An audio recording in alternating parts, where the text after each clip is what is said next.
Les deux perroquets, le roi et son fils. Deux perroquets, l'un père et l'autre fils, du rôt d'un roi faisaient leur ordinaire. Deux demi-dieux, l'un fils et l'autre père, de ces oiseaux faisaient leurs favoris. L'âge liait une amitié sincère entre ces gens. Les deux pères s'aimaient, les deux enfants, malgré leur cœur frivole, l'un avec l'autre aussi s'accoutumaient, nourris ensemble et compagnons d'école. C'était beaucoup d'honneur au jeune perroquet, car l'enfant était prince, et son père monarque. Par le tempérament que lui donna la parque, il aimait les oiseaux. Un moineau fort coquet, et le plus amoureux de toute la province, faisait aussi sa part des délices du prince.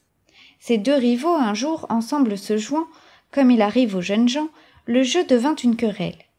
Le passereau, peu circonspect, s'attira de tels coups de bec que, demi-mort et traînant l'aile, on crut qu'il n'en pourrait guérir.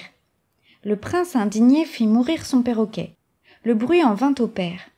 L'infortuné vieillard crie et se désespère, le tout en vain. Ses cris sont superflus.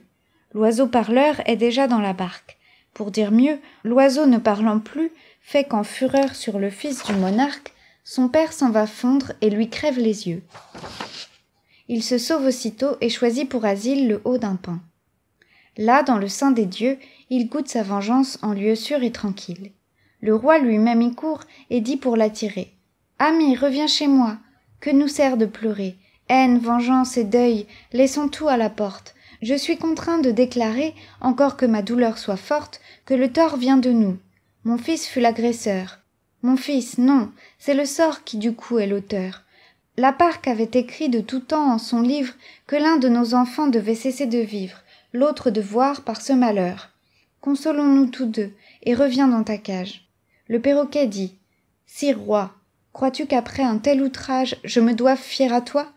Tu m'allègues le sort, prétends-tu par ta foi me leurrer de l'appât d'un profane langage?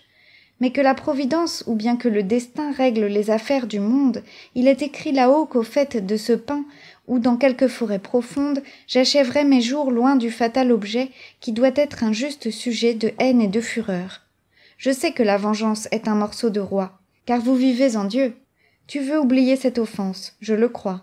Cependant il me faut, pour le mieux, éviter ta main et tes yeux. Sire roi, mon ami, va-t'en, tu perds ta peine.